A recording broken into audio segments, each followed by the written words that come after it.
سلام و عرض ادب احترام خدمت تمام بینندگان کانال روح الامین. بنده فربد هستم. از شما بسیار سپاسگزارم که بنده را همراهی میکنید. واقعا چه بخواید هدف بنده از این کانال این می باشد که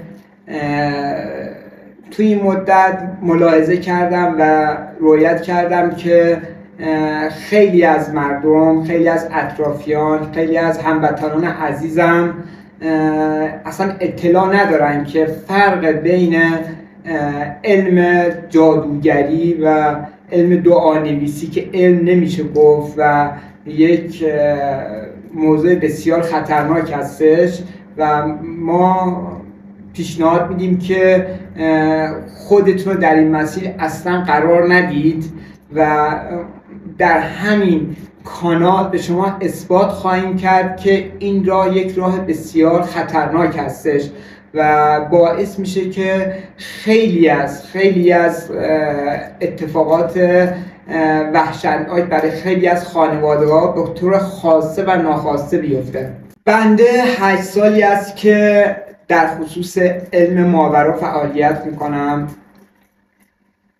یکی از شاگردان بنده که نمیشه گفت که من شاگردام مثل دوستان میدونم، مثل همراهان عزیزم، مثل خانواده خودم میدونم، به بنده فرمودن که چرا تا به این مدت کانالی رو نزدی یا به طور فضای مجازی فعالیت نکردی. واقعا چه بخواید شاید این حرف یه سمپاشی باشه، اما من هیچ وقت این جسارت رو نمی کنم که بخوام خدای نکرده به اشخاصی که تو این فضای مجازی تو کانالا دارن فعالیت علوم غریبه رو میکنن بخوام سمپاشی کنم، اما دارم مشاهده میکنم و برای من خیلی سخت هستش که ببینم یه اشتباهاتی میشه و اشخاص خیلی راحت از جلوی این اشتباهات رد میشن. بنده قصد دارم تو این کانال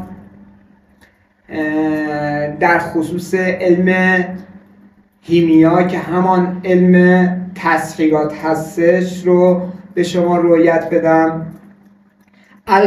البته تسخیرات بر چند نوع هستش. ما با همراه شما میخوایم به خانه‌های متروکه بریم. شما خب در اطلاع هستید خانه‌های متروکه اگر تا 1 ماه یا 2 ماه هیچ انسانی پا نذاره تو خانه‌های متروکه خود به خود مورد تسخیر اجنه قرار میگیره. خب این بستگی داره که اجنه‌هایی که این خانه‌ها رو تسخیر میکنن افریت باشن یا کافر باشن یا مسلمون باشن. من فکر میکنم اگر در خصوص این موضوع زیاد صحبت نکنم بهتره. صحبت همیشه هست. من میتونم خیلی راحت خیلی از حرفها علمها رو حفظ کنم، آموزش ببینم و بیام جلوی دوربین برای شما صحبت کنم. شما به دنبال صحبت شنیدن نیستید، شما به دنبال دیدن هستید. از شما خواهش بندم کانال روح الامین رو سابسکرایب کنید و زنگوله کنارش هم فعال کنید، فقط به خاطر اینکه میخوام شما رو با تمام اتفاقات واقعی گرایانه روبرو کنم. از شما خواهشمندم بنده رو حمایت کنید و هر روز با یه اتفاق جدید، با یه فیلم بسیار جالب شما رو تعجب زده کنم. همتون رو دوست دارم. یه رنگ و پر رنگ همیشه تو قلب من.